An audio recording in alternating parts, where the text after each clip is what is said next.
nie je podľa mňa, možno striebro, nič nespĺňa túto definíciu konzervatívneho, že proste niečo v dolároch, alebo nejaká zmenka, alebo niečo podobné nie je až tak. Toto je podľa krátkeho slovníka slovenského jazyka. Je to nejaký taký iný význam, hlavne vo finančných trhoch, je, že je to niečo, čo uchováva alebo zachováva kúpnu silu. A to si myslím, že Bitcoin zvládne lepšie ako nejaké iné alternatívy, o ktorých si tiež povieme. A ďalšia definícia je, že konzervatívna finančná investícia uprednostňuje zachovanie kapitálu alebo kúpnej sily pred vysokými výnosmi. Takže vlastne chcem si zachovať, a to je dôležitejšie ako to, že zarobím. A bohužiaľ všetko, čo vám ľudia predávajú a radia ako konzervatívnu investíciu, nespĺňa túto podmienku zachovania kúpnej sily. Že väčšinou to nezarobí infláciu, takže kúpnu silu strácate. Takže už len túto základnú podmienku vlastne väčšina z nich nespĺňa.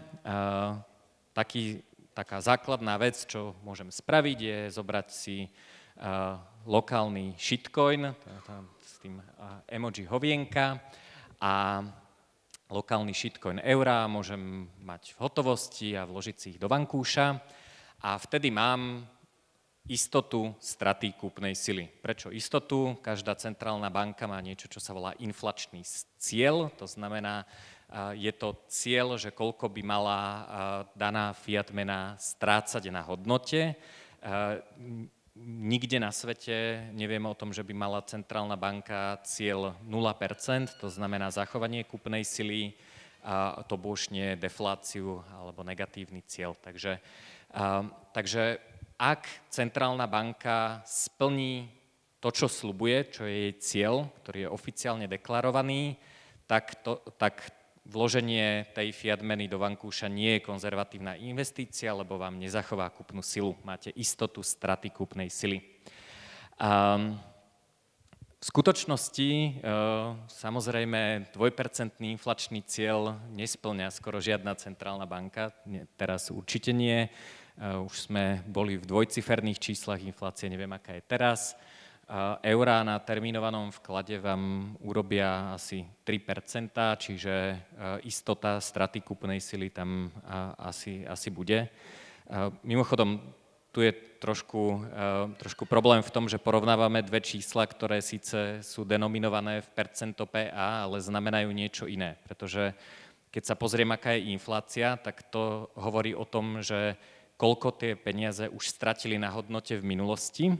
A keď si uzatváram termínovaný vklad, tak ten je úrok do budúcnosti. Hej, čiže ja sa nemôžem pozrieť, že aha, inflácia je 10% a toto mi zarába 11%, takže som v zisku, pretože neviem, ako stúpnú ceny v budúcnosti, keď dostanem naspäť ten úrok. Takže vyzerá to rovnako, ale nedá sa to takto porovnávať. Okrem toho, inflačné peniaze pomáhajú financovať štát a sú skrytým zdanením. Takže ak toto urobíte, že si odložíte eurá do vankúša, tak podporujete štát. Pre mňa je to teda podpora organizovaného zločinu, ale teda dúfam, že ma ten štátny znak za mnou nezabije nejakým laserom, keď vám to poviem. Ale čo je zaujímavé, tak ja sa môžem rozhodnúť, že tieto dane platiť nechcem. Stačí, keď si neodložím svoju produktivitu do eur a tie do vankúša, ale si uložím nejak inak. Čiže toto je naozaj do veľkej miery dobrovoľné zdanenie, ktoré všetci, ktorí platia, ktorí používajú a hlavne sporia teda vo fiate, všetci tí ľudia platia túto daň, ale nemusíme ich používať. Nikde nie je žiadny zákon, že by sme mali sporiť v eurách ani v eur denominovaných asetoch. Takže ono je to ešte možno zaujímavejšie, pretože ten štát robí presne taký hack ako veľa ľudí, že on si požičiava tie peniaze teraz, znehodnotí ich a vráti ich vtedy, keď majú vlastne nižšiu hodnotu. Čiže musí vybrať reálne menej daní meraných v produktivite ako keď si to požičal. Hej? Čiže to je presne ten istý trik, ako keď si kúpite byt na hypotéku, tak banka vytvorí nové peniaze, ktorými zaplatíte za tú nehnuteľnosť a platíte úrok a ak teda všetko ide tak ako posledné desiatky rokov, tak dlhodobo je ten úrok nižší ako strata kúpnej sily. To znamená, že keby ste urobili opačnú vec, že nekúpim si nehnuteľnosť, ale sporím vo Fiate a keď nasporím, tak si kúpim, tak by som vlastne na tej inflácii tratil. Ale keď si tie peniaze požičiam za úrok, ktorý je nižší ako inflácia, tak vlastne na tej inflácii zarábam. Takže dlžníci vlastne zarábajú na tom, že štát takto znehodnocuje tie svoje fiat peniaze alebo centrálne banky a on to reálne robí vo veľkom, že dlhové deficitné financovanie štátu vlastne využíva ten inflačný efekt, to je vlastne ten mechanizmus toho skrytého zdanenia a my môžeme robiť to isté. My si tiež môžeme požičať fiat, hypotéka je bežný spôsob a je to jeden z dôvodov, prečo rastú nominálne ceny nehnuteľností, ale tých spôsobov je veľa. Môj obľúbený je použiť bitcoin ako kolaterál, teda ako zábezpeku, ako keby tú nehnuteľnosť. A na základe toho, že máme ručenie niečím vzácnym, veľmi likvidným, si môžeme požičať fiat peniaze. Takže pre mňa ideálna stratégia nie je, že mať bitcoiny a niekedy ich predať, z toho sa platia ešte mimochodom aj dane, čo je dosť zlé, ale je vlastne využívať tú hodnotu toho bitcoinu na to, aby som mohol shortovať ten fiat a byť vlastne na tej istej strane, ako je ten štát. Takže podľa mňa uložiť eurá do vankúša nie je konzervatívna investícia. Kedysi, keď peniaze boli zlato, tak uložiť si zlaťáky niekde do pokladničky bola konzervatívna investícia, ale toto je momentálne istota straty. Nehnuteľnosť. Nehnuteľnosť veľa ľudí považuje za konzervatívnu investíciu, však každý niekde musí bývať, to počúvam často. Myslím si, že je to fiat asset. Čo to znamená? Že je to niečo, čo v skutočnosti nevlastníme. Skúška správnosti, skúste urobiť niečo takéto, že máte dedinku s malými domčekmi a kúpite si ten pozemok v strede, skúste si tam postaviť mrakodrap, že čo sa asi stane. Vtedy zistíte, kto je skutočným vlastníkom pozemku. Je to multisík minimálne, kde pečiatku musí dať stavebný úrad a neviem aké plánovacie centrá, centrálne plánovanie a tak ďalej. Čiže tým, že to nie je majetok, s ktorým môžem ľubovoľne disponovať, tak podľa mňa nehnuteľnosť ani pozemok sa nedá v skutočnosti vlastniť. Je to minimálne nejaká zmluva o nejakej spoločnej správe a spoločnom vlastníctve majetku. Takže bitcoin je niečo, čo sa dá v skutočnosti vlastniť, nehnuteľnosť toto podľa mňa nesplňa. Okrem toho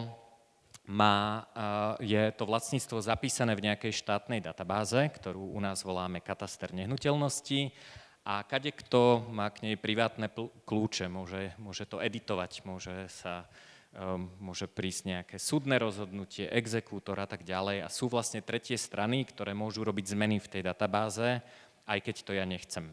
Hej? A to môže byť kľudne vyvlastnenie. V Čechách je taký známy príklad firmy WeDos, neviem, či ste zaregistrovali, ktorá investovala pomerne dosť peňazí do stavby datacentra a akože, ak ste, neviem, či asi veľa z vás nestávalo datacentrum, ale nie je to úplne sranda, nie je to rodinný domček. A jedného dňa teda štát povedal, že cez tú nehnuteľnosť pôjde diaľnica a vyvlastnili majetok, ocenili tú nehnuteľnosť ako nehnuteľnosť a to im ako zaplatili, pričom teda tá hodnota bola v tom, že to bolo datacentrum. Takže veľmi smutné.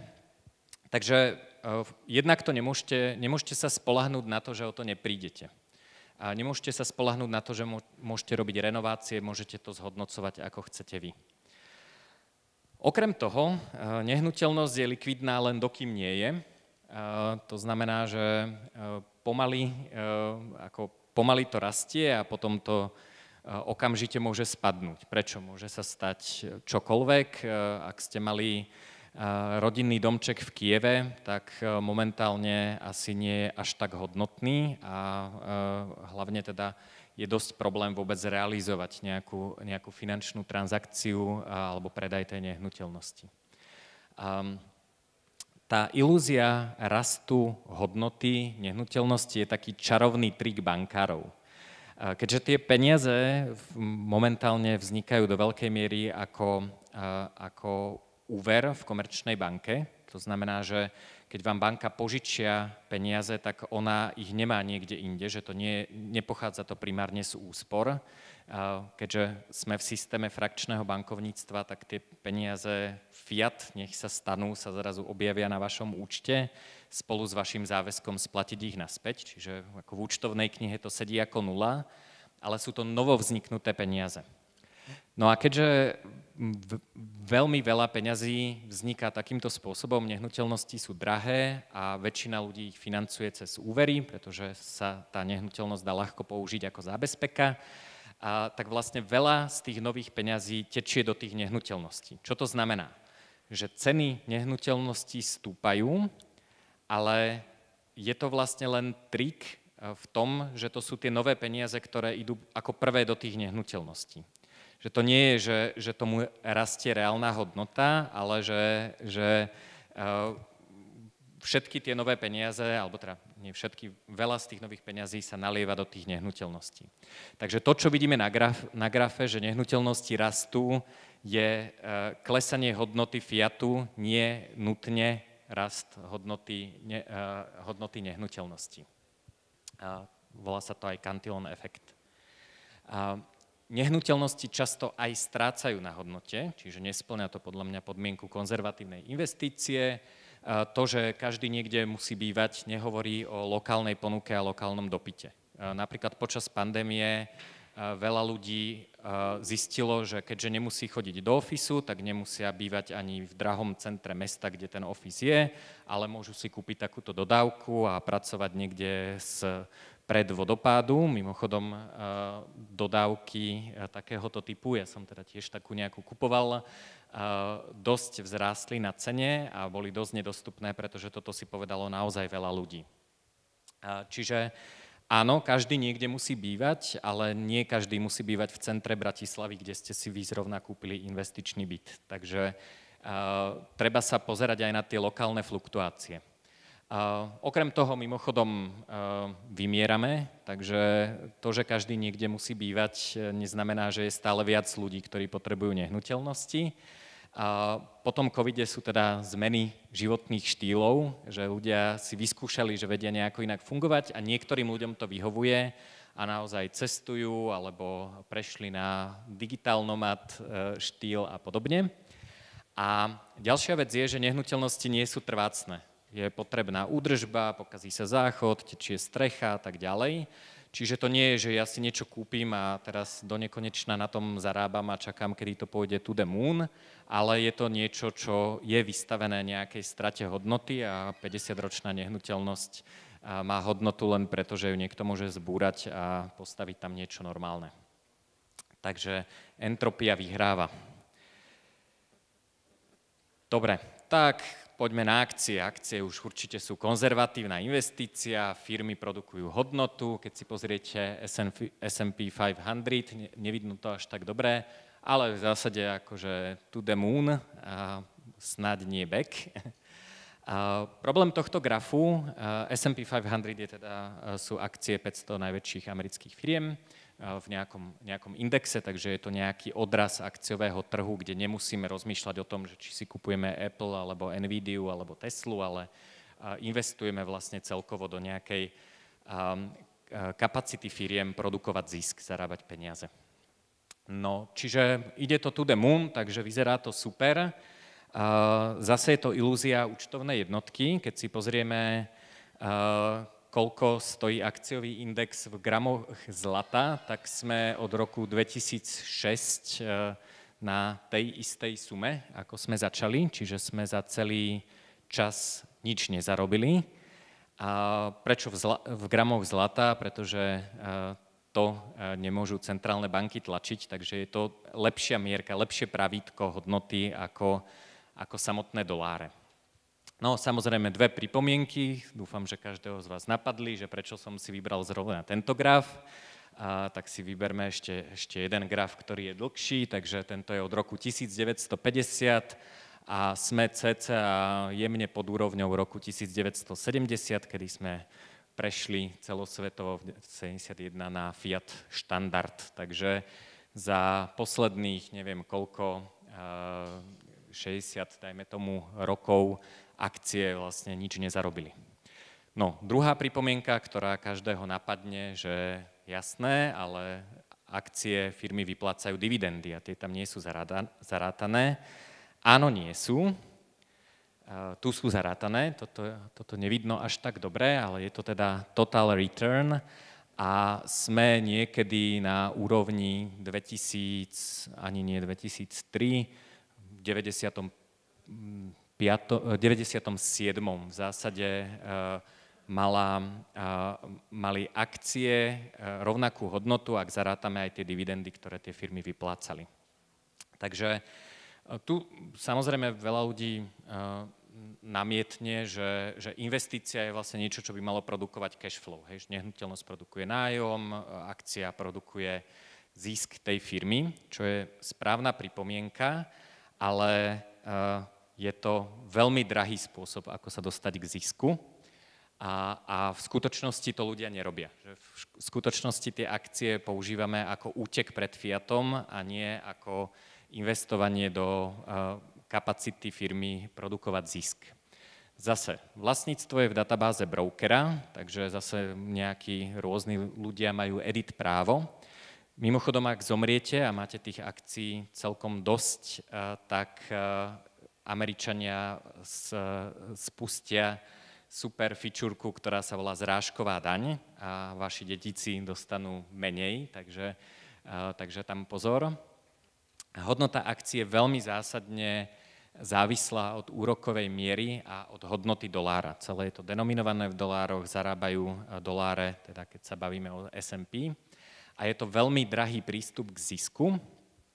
Momentálne dividendy, ktoré vyplácajú, sú 1,3%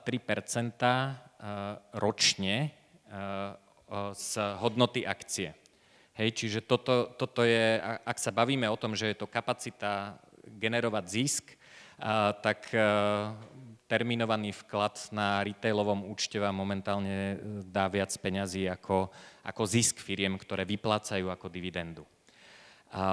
Tuto to mimochodom vidíme historicky, čiže čím vyššie číslo, teda čím na tom spodnom grafe, čím vyššia hodnota na grafe, tak tým drahší je prístup k zisku a sme niekde v teritóriu, kedy naozaj ten prístup k zisku pomocou akcií je extrémne drahý. Je to mimochodom podobné aj pri iných akciových indexoch, čiže čo sa deje, prečo to je tak? Je to tak pretože ľudia si nekupujú tú produktívnu kapacitu tých firiem, ale parkujú do nich cash. Hej, že ja mám doláre a teraz som v panike. Čo s nimi urobím, aby som neprišiel o kúpnu silu? No tak môžem si kúpiť nehnuteľnosť, to má nejaké problémy, môžem investovať do štátneho dlhopisu, tam nič nezarobím, ale mám skúsenosť, že centrálna banka veľmi nerada vidí, keď padajú ceny akcií a teda naleje tam peniaze, keby bolo treba a zachráni ma. Tak ja si tam zaparkujem ten môj fiat a tým pádom vlastne spôsobujeme rast ceny, čo je teda tá fiatová ilúzia, čo sme videli na tom grafe, ale predražuje to tú kúpu toho dividendového príjmu. Hej, že ak sa naozaj tvárime, že investícia je cash flow, tak je to veľmi drahý prístup ku cash flow. Dobre, tak ešte sme nedisovali štátne dlhopisy. Tak štátny dlhopis je ultra fiat asset. To znamená, že vám často finančný poradca hovorí, že môžete očakávať asi 6%. Som počul, že toto teda hovoria ľuďom, že štátne dlhopisy majú dlhodobo okolo 6%, takže aj teraz, keď sme v lokálnom píku, tak je to nejakých 4,3%, keď som urobil screenshot z grafu. A to už sme teda akože skočili hore. Čiže na 6% sme boli niekedy v 90. rokoch dlhodobejšie, boli nejaké drobné výkyvy 2004 a tak ďalej. Dobre, čiže zase mám niečo, čo mi nezarobí, ale malo by mi to zachovať kúpnu silu. No tak ak je to nižšie ako inflácia, čo zase neviem, lebo neviem povedať, aká bude inflácia v budúcnosti, ale ak je to teda nižšie ako inflácia, ktorá sa už stala, tak sa mi zdá, že to teda nebude zachovávať kúpnu silu, čiže nespĺňa to tú základnú podmienku konzervatívnej investície, nezachová mi to možnosť nakupovať, ale môžem veľa stratiť. Prečo? Pretože vydavateľ dlhopisu môže vyhlásiť bankrot. No a tuto samozrejme hneď pripomienka, však kedy civilizovaný štát zbankrotoval, tak poďme sa pozrieť. Štát nikdy neskrachuje, lebo si vždy môže vytlačiť peniaze, počuli ste túto poučku. Tak toto sú krachy v tomto zmysle, myslím, je to z Wikipédie a je to situácia, kedy štát včas nesplatil nejaký dlhopis. Hej? To znamená, že buď zaplatil neskôr, alebo tam bol nejaký haircut, alebo stala sa situácia, kedy vlastne to, čo bolo na tom dlhopise napísané, že k 1.1.2015 vám vyplatíme investíciu plus kupón, tak kedy sa to nestalo, tak vidíme, toto je od nejakého roku 91, vidíme, že sa to celkom deje. Možno vás prekvapí napríklad 2023 United States, hej, že to je ako ten úplne najbezpečnejší štátny dlhopis, čo sa stalo 2023. Nevedeli sa dohodnúť na zdvihnutí dlhovej brzdy a reálne nezaplatili investorom to, čo slúbili, to, čo je na tom dlhopise napísané. Hej. Čiže bol to krach v tom zmysle, že samozrejme tým investorom to zaplatili neskôr, ale reálne bola situácia, že na dlhopise bolo napísané, že v deň D vám zaplatíme toľkoto peňazí a v deň D ste nemali toľkoto peňazí na účte. Čiže toto mi príde ako úplne presný opak konzervatívnej investície. Hej, že síce nič nezarobím, ale môžem veľa stratiť. To je úplne presne to, čo nechceme od konzervatívnej investície. Takže čo s tým?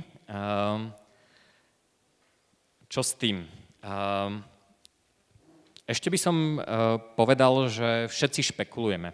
Že často sa nadáva na nejakých špekulantov, že to nie je vlastne ako nejaká produktívna činnosť a tak ďalej.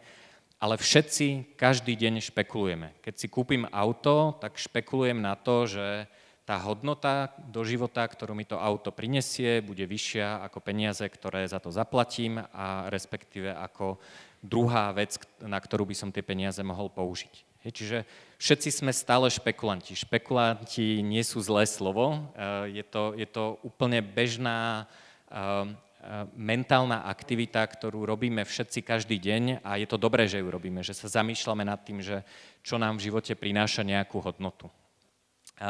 Ak si odložíme hotovosť alebo si to dáme vklad do banky, tak špekulujeme, že až tak rýchlo nestratí na hodnote a že tá hodnota tej likvidity, že tie peniaze môžeme kedykoľvek použiť na platbu v obchode v danej krajine, nám stojí za to, že sme ochotní riskovať to, že nám banka ten vklad nevyplatí, aj to, že stratí tú kúpnu silu. Ak si kúpime investičnú nehnuteľnosť, tak špekulujeme, pretože veríme, že ju budeme schopní neskôr predať, že nám ju nerozbijú, že bude po takom type nehnuteľnosti dopyt. Akcie si podľa mňa nekupujeme, pretože si kupujeme dividendový výnos, že to by bol veľmi zlý deal, ale kupujeme si ich preto, lebo veríme, že všetci ostatní tam tiež parkujú svoje peniaze a ochraňujú ich pred infláciou a zároveň dúfame, že manažéri tých korporácií budú pekne robiť ten svoj rent-seeking, ktorý väčšina týchto korporácií robia a budú produkovať nejakú hodnotu. Čiže je to špekulácia. Je to špekulácia na to, že CEO Apple sa nezblázni, je to špekulácia na to, že si ľudia budú stále kupovať iPhony.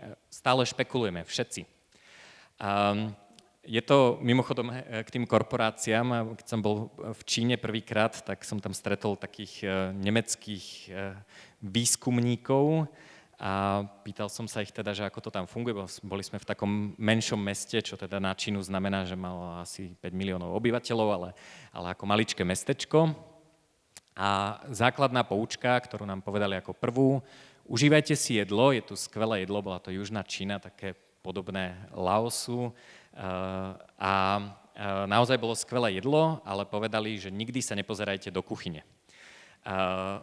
Toto platí aj o tých korporáciách. Keď sa pozeráte na graf nejakej korporácie typu, neviem, IBM, Apple, Microsoft, nechcem diskriminovať, a keď napríklad vy chodíte do nejakej korporácie a viete, ako to tam funguje alebo nefunguje, tak veľa ľudí má pocit, že preboha, ja chodím do firmy a celé je to tu rozbité, všetci sme tu akože paper pushing, byrokracia, máme tu nejaké divné procesy, vlastne nič tu nefunguje, veľa ľudí sa zašíva, nepracuje a tak ďalej. Ale máme pocit potom, že keď si kúpime akcie nejakej takejto firmy, takže tam to tak nie je. A veľmi pravdepodobne to tam je a možno ešte aj horšie. Takže mať podiel vo firme, o ktorej nevieme, ako vo vnútri funguje, je podľa mňa ultra gambling, v preklade presný opak konzervatívnej investície. A ja osobne, keď už investovať do firmy, tak radšej do takej, ktorú naozaj dôverne poznám a najlepšie poznám svoje firmy. Takže takto. Takže aj akcie, aj dlhopisy sú špekulácia, ale nie je to, akože používame to ako špekuláciu, nie ako investíciu. Kupujeme si to pre ochranu našej kúpnej sily a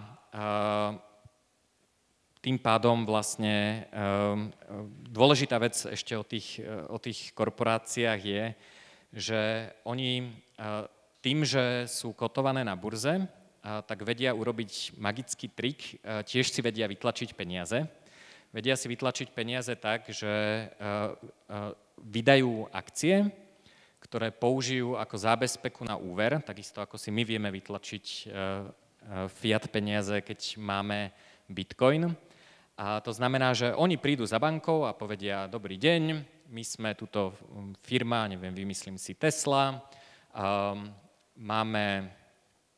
máme takéto akcie, majú takúto hodnotu, požičajte nám $1 miliardu a dávame vám do zábezpeky akcie v hodnote $2 miliardy.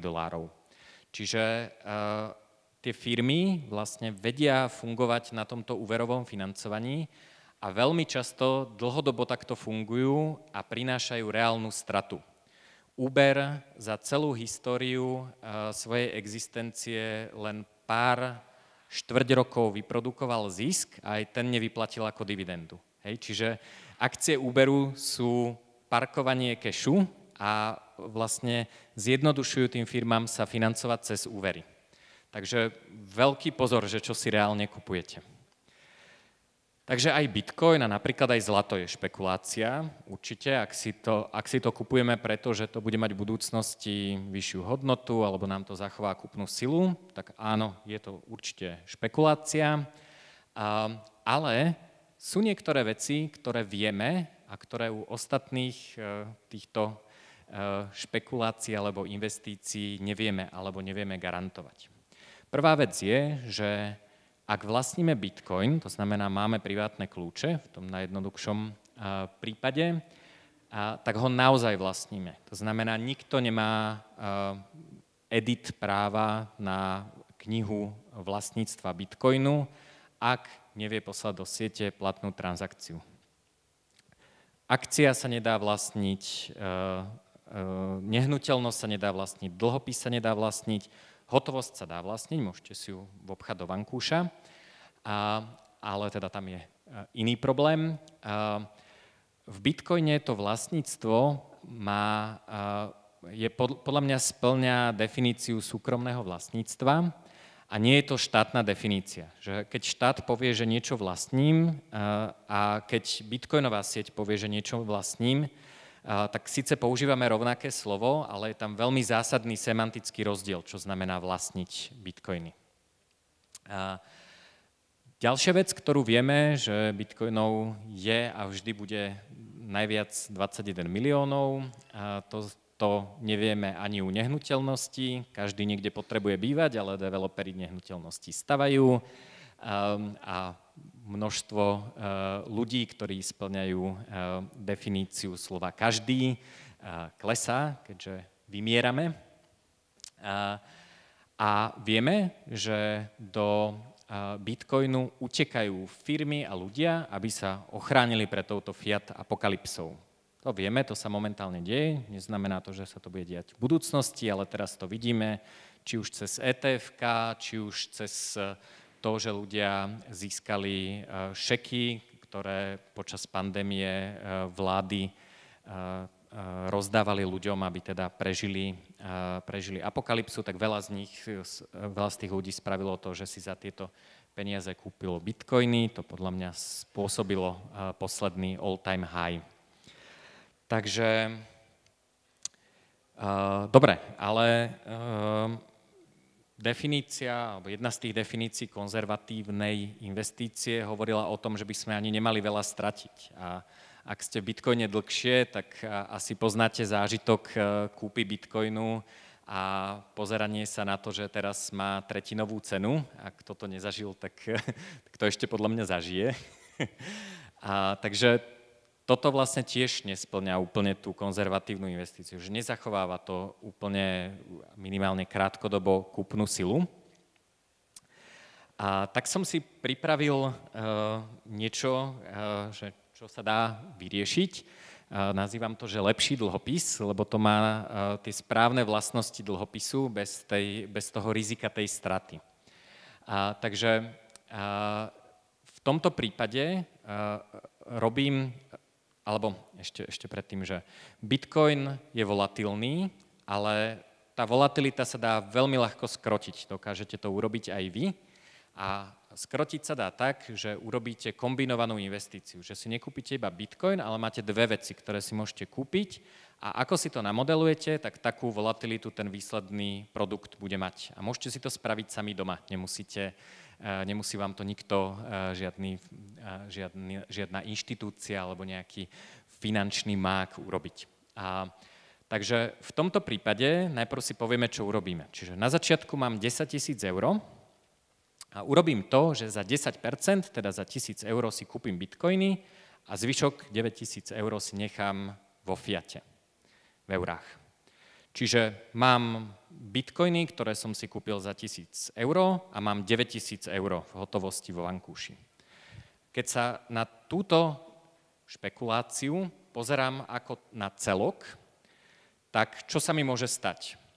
Najviac, čo môžem stratiť, je 10%. Ak Bitcoin padne na nulu, zajtra bitcoiny neexistujú a majú hodnotu 0, tak mám 9 000 eur vo vankúši.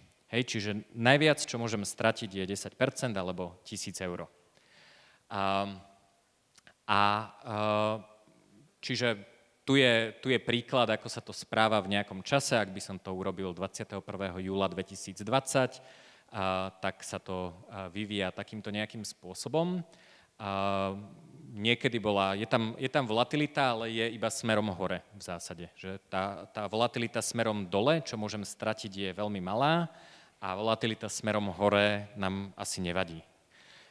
Takže nákupná cena, to je teda kurz a potom mám najnižšia hodnota portfólia je, že to padlo na 9957, najvyššia bola 15 982 a medián bol 12 229.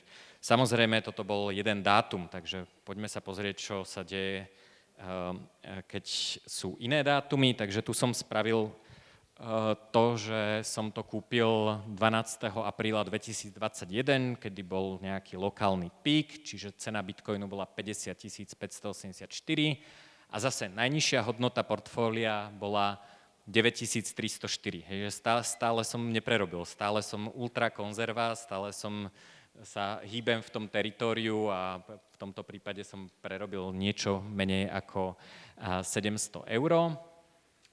Ani som až tak veľa nezarobil, najvyššia hodnota bola do nejakého času, kedy som robil tento graf, 10 152. Toto inak môžete potom urobiť, takže si to pustíte cez všetky začiatočné dátumy. Čiže dlhodobo to vyzerá nejak takto. Keď to proste random pustíte, tak 100% fiat portfólio je tých 10 000 a hýbe sa to nejako takto, že dole to až tak nepadá, ale hore je to divoké. Táto stratégia sa volá Barbell Strategy a v zásade funguje tak, že máte limitovaný downside, ak počítate v eurách, čiže tá ochrana proti tomu pádu sa robí tak, že si kúpite to, v čom meriate hodnotu. Čiže ak rozmýšľate v eurách, tak si kúpite priamo eurá. Nie depozit v banke eurový, ale eurá. Ak máte neviem čo, rozmýšľate v USD, tak v USD. No a potom zoberiete niečo iné, kde vás nezaujíma, či to môže spadnúť, kľudne to môže spadnúť, ale malo by to mať potenciál vyrásť brutálne, čiže ten veľký punk.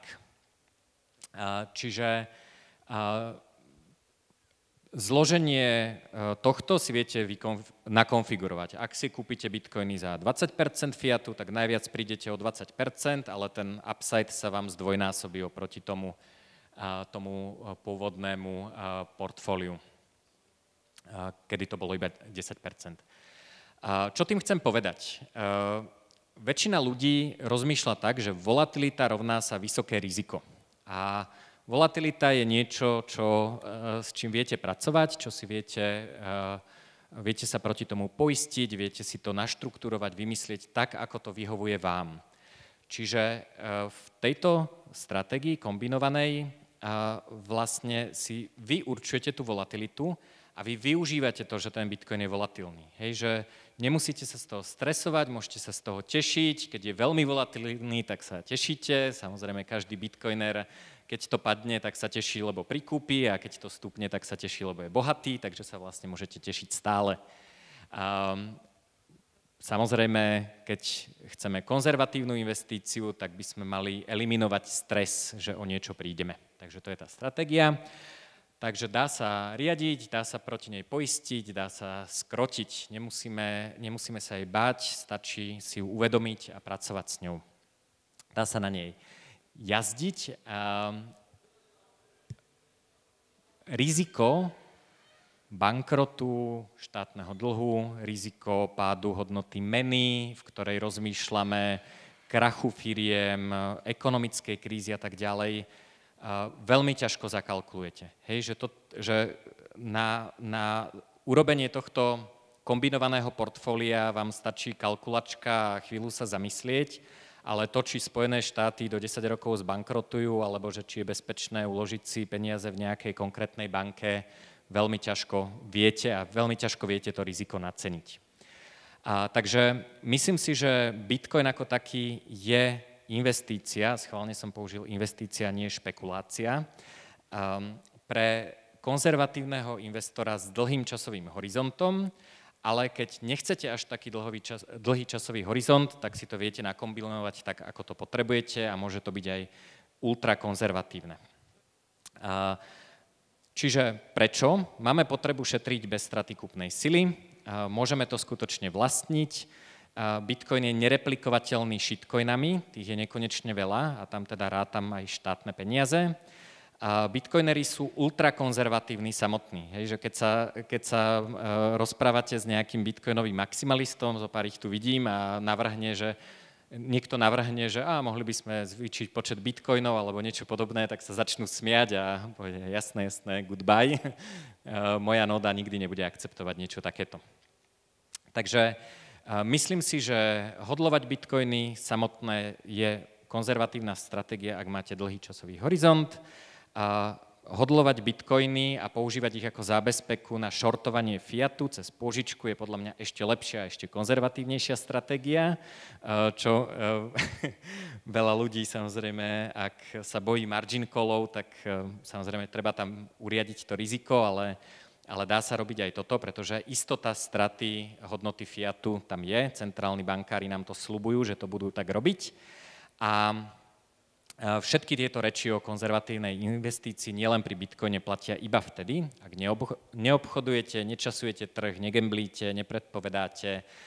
Trading je naozaj ultra gambling a je úplne jedno, či to robíte s nehnuteľnosťami alebo niečo podobné. Takže ak máte nejaké ultratajné Telegram kanály, kde vám niekto hovorí o signáloch, tak ja by som sa nadýchol a môžete rovno vlastne odinštalovať ten Telegram. To je najjednoduchšie riešenie tohto problému.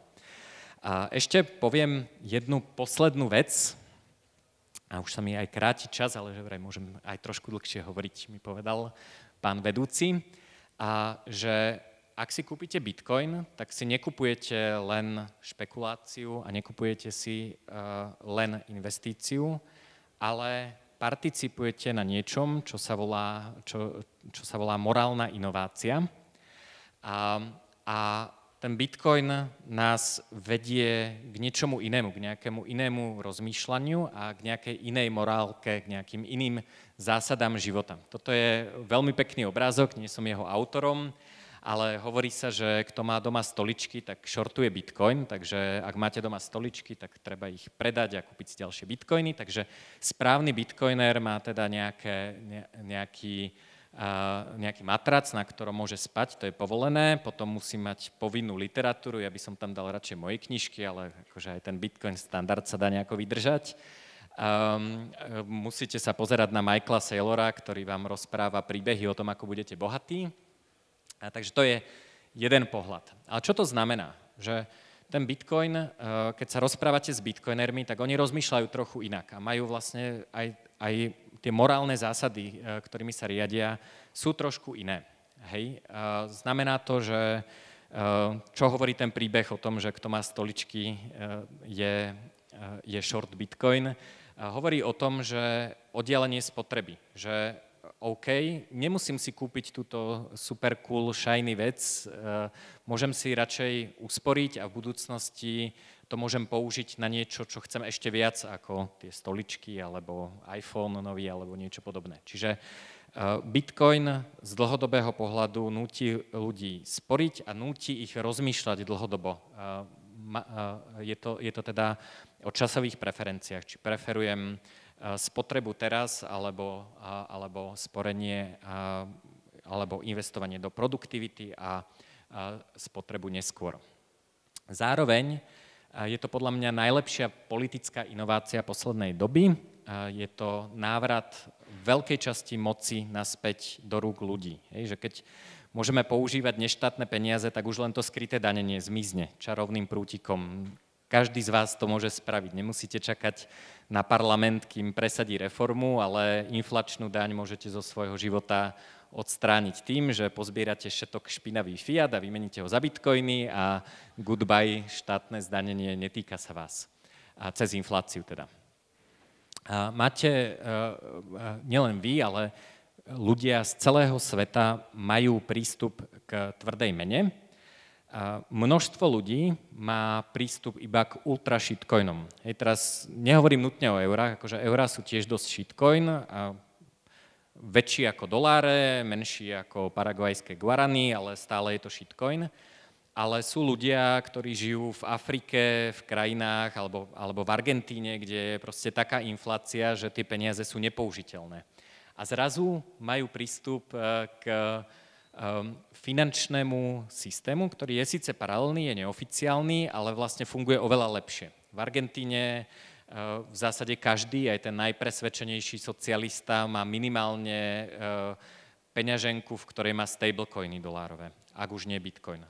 Čiže vlastne v Argentíne ľudia chcú používať doláre, čo sú teda trošku lepší shitcoin ako pesos, teda trošku dosť. a vlastne využívajú tieto kryptotechnológie len ako inú platobnú sieť. A Bitcoin je prístup k tvrdej mene a naozaj ho získate, kúpite ho v Nigérii, kúpite ho kdekoľvek na Severnom pole, neviem, ale skoro kdekoľvek sa viete dostať k Bitcoinu. Okrem toho niektoré krajiny sa takýmto spôsobom financujú, majú niečo, čo vedia používať ako kolaterál, a majú aspoň cestu k tomu, aby odišli z dlhovej pasce toho medzinárodného finančného systému. Snaží sa o to napríklad El Salvador. Okrem toho niektoré krajiny zažili zmrazenie dolárových rezerv alebo rezerv.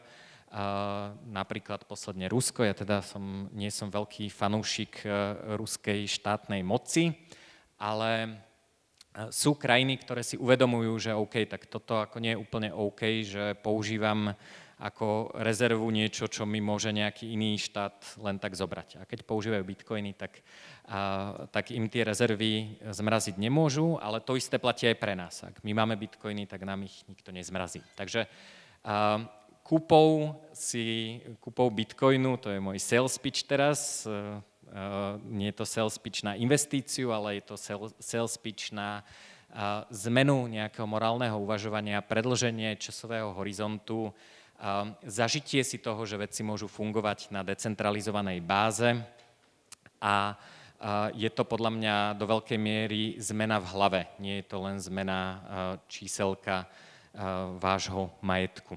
Takže na záver už teda mám priestor krátky na otázky, ale na záver tento citát, že veľkoleposť vyžaduje šťastie, ale nikdy nie je náhodná. Že, poviem to tak, že moja mama mi vravela, že jej kamarátka ju tak trošku týzovala, že tebe sa žije, ty vieš po anglicky. A že to nie je náhoda, že moja mama vie po anglicky, ona sa to naučila.